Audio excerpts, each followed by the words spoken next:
Hi hello friends, എല്ലാ കൂട്ടുകാർക്കും നമ്മുടെ അടുത്ത ആഴ്ച ഫുൾ പ്രൊമോ വന്നിട്ടുണ്ടല്ലോ. അപ്പോൾ ആ ഒരു റിവ്യൂ ആണ് പറയാൻ പോണത്.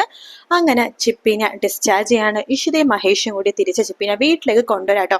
അപ്പോൾ കാറിലിരിക്കുന്ന സമയത്തൊക്കെ ചിപ്പി ഇഷിതടുത്ത് പറയുന്ന കാര്യം, അമ്മേ ഞാനൊരു കാര്യം പറഞ്ഞ അമ്മ ദേഷ്യപ്പെടരുത്, അമ്മയും ഡാഡിയും നാളെ എന്തായാലും ടൂറ് പോകണം, അത് ചിപ്പി മോളുടെ ആഗ്രഹമാണെന്ന് പറയുമ്പോൾ, മോളെ മോൾ ഡിസ്ചാർജ് ചെയ്ത് വീട്ടിലേക്ക് എത്തിയിട്ടില്ല, അതിന് മുമ്പ് തന്നെ മോൾ ഇങ്ങനെ തുടങ്ങല്ലേ, അമ്മേനെയും ഡാഡിനെയും ഇങ്ങനെ ധർമ്മസങ്കടത്തിലാക്കല്ലേ മോളെ, അതിന് ഞാൻ നല്ലൊരു കാര്യമല്ലേ പറഞ്ഞത്, അമ്മയും അതുപോലെ തന്നെ ഡാഡി എന്തായാലും ടൂറ് പോകണം, അല്ലെങ്കിൽ ചിപ്പി മോൾക്ക് വല്ലാത്ത വിഷമമാകും എന്ന് പറയണം, അതൊക്കെ നമുക്ക് വീട്ടിൽ ചെന്നിട്ട് ആലോചിക്കാം എന്ന് ഇഷിത പറയുന്നുണ്ട് കേട്ടോ.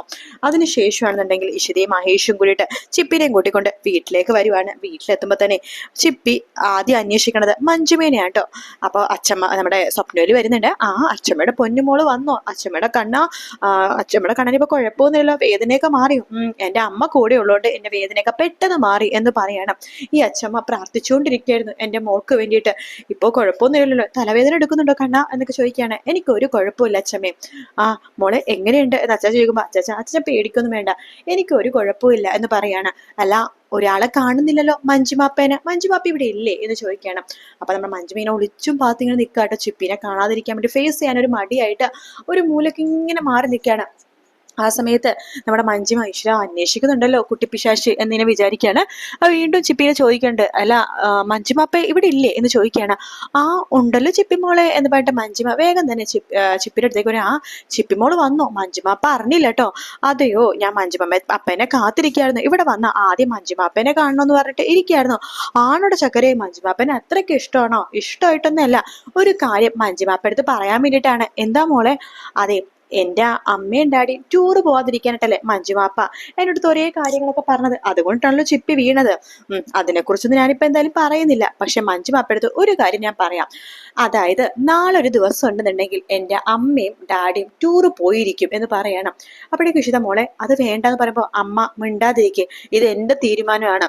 മഞ്ജുമാപ്പ കേട്ടല്ലോ, നാളെ എന്റെ അമ്മയും ഡാഡിയും ടൂറ് പോയിരിക്കും വെച്ചാൽ പോയിരിക്കും, ഇത് ചിപ്പിയാണ് പറയണത്, ചിപ്പി എന്ന് പറയാണ്. അത് കേൾക്കുമ്പോ മഞ്ജുമ നാണം കെട്ടു പോവാട്ടോ. അതിനുശേഷം മഞ്ജുമ ചിപ്പിയെടുത്ത് പറയേണ്ട ഇഷിത മോള് കുറച്ച് റെസ്റ്റ് എടുക്ക് എന്ന് പറഞ്ഞിട്ട് റൂമിലേക്ക് കൊണ്ടേ കിടത്താണ് ചിപ്പീന. ആ സമയത്ത് മഹേഷും തൊട്ടു പിന്നാലെ പോകുന്നുണ്ട്. നമ്മുടെ രാമനാഥനെ ഇങ്ങനെ ചിരിക്കുവാട്ടോ. അതെ മഞ്ജിമേ, നിനക്ക് അവൾ പറഞ്ഞതിന്റെ അർത്ഥം മനസ്സിലായോ? നിന്നെ വെല്ലുവിളിച്ചതാടി അവള്.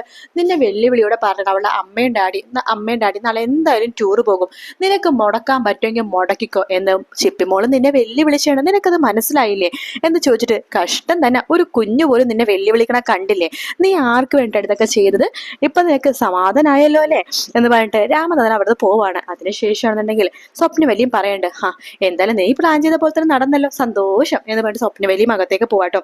മഞ്ജുമക്കാണെങ്കിൽ ദേഷ്യം വരുവാണ്. ഷോ ഇതെങ്ങനെ രചനയെടുത്ത് പറയും എന്നൊക്കെ പറഞ്ഞിട്ട് ഇങ്ങനെ ആലോചിച്ചിരിക്കട്ടോ നമ്മുടെ മഞ്ജുമ.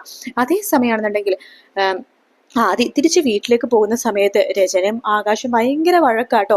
ആകാശിനടുത്ത് രചന പറയണ്ട്, എനിക്ക് മടുത്തു, നിങ്ങൾ വെറും മഹേഷിനെ തോൽപ്പിക്കാൻ വേണ്ടി മാത്രമാണ് എന്നെ വിളിച്ചിറക്കിക്കൊണ്ട് വന്നത്, അല്ലാതെ നിങ്ങൾക്ക് വേറൊരു ഉദ്ദേശവും ഇല്ലായിരുന്നു. പക്ഷെ എന്നെ വിളിച്ചിറക്കിക്കൊണ്ട് വന്ന സമയത്ത് നിങ്ങൾ എന്തൊക്കെയാ പറഞ്ഞത്, എന്നോട് ആത്മാർത്ഥമായിട്ടുള്ള സ്നേഹമാണ് നിങ്ങൾക്ക് തോന്നിയെന്നും അതുപോലെ തന്നെ എന്നെ വിവാഹം കഴിക്കുമെന്നും നിയമപരമായിട്ട് വിവാഹം കഴിക്കും എന്നൊക്കെ പറഞ്ഞിട്ട് മഹേഷിനെ കൂടി ഡിവേഴ്സ് ചെയ്യിപ്പിച്ച് എന്നിട്ട് നിങ്ങൾ വിവാഹം കഴിച്ചു ഇല്ലെന്ന് പറയുമ്പോൾ, എന്താണ് നിനക്ക് അതിൽ കുറ്റബോധം ഉണ്ടോ?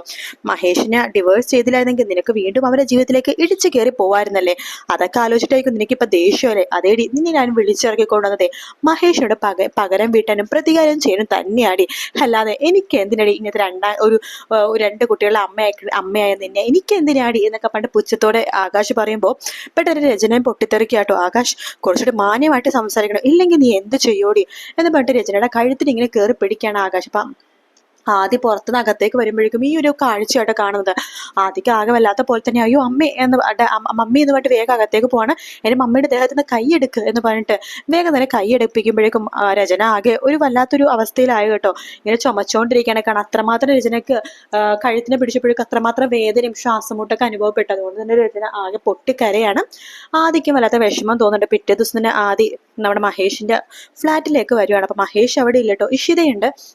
അപ്പോൾ ഇഷിത ആദ്യം ചോദിക്കണ്ട എന്ത് പറ്റി മോനെ? ഒന്നുമില്ല, നിങ്ങളെയൊക്കെ പെട്ടെന്ന് കാണണമെന്ന് തോന്നി, അതുകൊണ്ട് വന്നതാണ് എന്ന് പറയുമ്പോഴേക്കും സ്വപ്നവലി രാമനാഥൻ നീ എന്തായാലും വന്നല്ലോ, മോൻ ഇവിടെ ഇരിക്കുക, ഭക്ഷണമൊക്കെ തരാമെന്നൊക്കെ പറഞ്ഞ് അവരിരുത്തിയിരിക്കുക കേട്ടോ. ആ സമയത്ത് ഇഷിത ആദ്യം പറയണ്ട മോൻ അകത്തേക്ക് വന്ന് പറഞ്ഞിട്ട് ആദിനെയും കൂട്ടിക്കൊണ്ട് റൂമിലേക്ക് പോവാട്ടോ. എന്നിട്ട് ഇഷിത ചോദിക്കണ്ട സത്യം പറ മോനെ, മോൻ വന്നത് സത്യം പറഞ്ഞാൽ വെറുതെ അല്ല, എന്തോ ഒരു കാര്യമുണ്ട്. മോന്റെ മുഖം കണ്ട ഇഷിത നമുക്കത് മനസ്സിലാവും, മോൻ എന്തോ വലിയ വിഷമമുണ്ടല്ലോ, എന്ത് പറ്റിയെന്ന് ചോദിക്കുമ്പോൾ ആദ്യം പൊട്ടിക്കരയാട്ടോ. മോനെ കാര്യം എന്താണെന്ന് പറ, ആകാശങ്ങള് വീണ്ടും മോനെ ഉപദ്രവിച്ചെങ്കിൽ പറ. എന്നെയല്ലോ ഉപദ്രവിച്ചത്, മമ്മീനെയോ രചനയോ എന്തിനാ ഉപദ്രവിച്ചതെന്ന് ചോദിക്കുമ്പോ രചന മമ്മിയും അതുപോലെ തന്നെ ആകാശങ്ങൾ എപ്പോഴും വഴക്ക് തന്നെയാണ്. മമ്മീനെ ഒരുപാട് ഉപദ്രവിക്കാറുണ്ട് ആകാശങ്ങള്. എനിക്കതൊന്ന് കണ്ടിട്ട് സഹിക്കാൻ പറ്റുന്നില്ല. ഞാൻ മമ്മിയെടുത്ത് പറഞ്ഞതാണ് നമുക്ക് എവിടെയെങ്കിലും മാറി താമസിക്കാം, ജോലി ചെയ്ത് താമസിക്കാന്ന്. പക്ഷെ മമ്മി അതിനൊന്നും റെഡിയല്ല ഇഷിതാമേ. ഞാൻ എന്താ ചെയ്യേണ്ടത്? മമ്മി ചെയ്യുന്നത് തെറ്റാണെന്നൊക്കെ എനിക്കറിയാം, പക്ഷെ മമ്മീനെ ഉപേക്ഷിച്ച് എനിക്ക് പോവാനും പറ്റുന്നില്ല, മമ്മീനെ തിരുത്തിയെടുക്കാനും പറ്റുന്നില്ല. ഞാൻ എന്താ ഇഷിതാമേ ചെയ്യേണ്ടത് എന്ന് ചോദിക്കുകയാണ് ആദി. അത് കേട്ടിട്ട് ഇഷിത ആദിനെ ചേർത്ത് പിടിക്കുകയാണ്. എന്നിട്ട് ആദ്യത്ത് പറയേണ്ട മോനെ ആദി, നിന്റെ മമ്മീനെ തിരുത്താൻ വേണ്ടി ആർക്കും സാധിക്കില്ല. മമ്മി തന്നെ വിചാരിച്ചാൽ മാത്രമേ അത് തിരുത്താൻ പറ്റുള്ളൂ. മോൻ എന്തൊക്കെ ശ്രമിച്ചാലും അതിന് കഴിയില്ല. പക്ഷെ മോൻ വിഷമിക്കേണ്ട, ഇത്രയൊക്കെ തിരിച്ചടി ആകാശിന്റെ കയ്യിൽ നിന്ന് കിട്ടിയിട്ട് പോലും രചന എന്താ മാറാത്തേന്നാ ഞാൻ ആലോചിക്കുന്നത്. കാരണം ഒരു പ്രാവശ്യം അടി കിട്ടുമ്പോൾ തന്നെ രചനക്ക് മനസ്സിലാവണമായിരുന്നു, അല്ലെങ്കിൽ രചന മുമ്പേ മനസ്സിലാക്കേണ്ടതായിരുന്നു.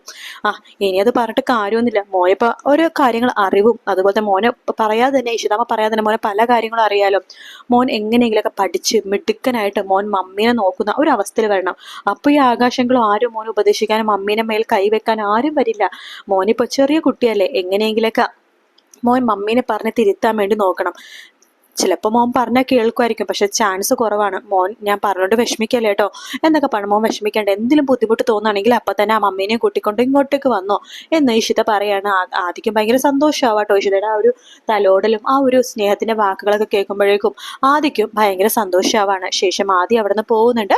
പിറ്റേ ദിവസം രാവിലെ തന്നെയാണെന്നുണ്ടെങ്കിൽ നമ്മുടെ ചിപ്പി തുടങ്ങി കേട്ടോ. അതെ, അമ്മയും ഡാഡിയും സാധനങ്ങളൊക്കെ എടുത്തു വെച്ചോ, എത്രയും പെട്ടെന്ന് പോകണം, എത്ര മണിക്കാണ് നിങ്ങൾക്ക് ഫ്ലൈറ്റ് എന്നൊക്കെ വെച്ചിട്ട് ഭയങ്കര പ്രശ്നം ഉണ്ടാകും. അപ്പൊ ഇഷിതയും അതുപോലെ തന്നെ മഹേഷും വേണം മോളെ ഞങ്ങൾ പോണില്ലെന്നൊക്കെ പറയുമ്പോൾ നിർബന്ധം പിടിച്ചിട്ട് ചിപ്പി രണ്ടുപേരും പറഞ്ഞയക്കാണ്. ശരി മോള് പറഞ്ഞതല്ലേ, 2 ദിവസത്തേക്ക് പോയിട്ട് വരാമെന്ന് ഇഷിതയും മഹേഷും തീരുമാനിക്കുകയാണ്. അങ്ങനെ 2 ദിവസത്തേക്ക് രണ്ടുപേരും കൂടി ടൂറ് പോവാണ്. പക്ഷെ 2 ദിവസത്തേക്കാണ് പോകണമെന്നുണ്ടെങ്കിലും ഇഷിതയും മഹേഷും ശരിക്കും പറഞ്ഞാൽ ഭാര്യ ഭർത്താക്കന്മാരെ പോലെ ജീവിച്ചിട്ട് തന്നെയാണ് തിരിച്ചു വരുന്നത്. അതിനുശേഷമാണ് നമ്മൾ കഴിഞ്ഞ ആഴ്ചത്തെ പ്രൊമോയിൽ കണ്ട പോലെ ഇഷിത ഏതോ ഡോക്ടറിന്റെ അടുത്ത് ഇങ്ങനെ പോകുമ്പോഴേക്കും ഡോക്ടർ ഇങ്ങനെ ഇഷിത അടുത്ത് സത്യങ്ങളൊക്കെ തുറന്നു പറഞ്ഞത് ഇഷിതേന ശരിക്കും പ്രഗ്നന്റ് ആവാനുള്ള ഒരു കുഴപ്പം പ്രഗ്നന്റ് ആവാതിരിക്കാൻ ഒരു കുഴപ്പം ഇഷിതക്കില്ല.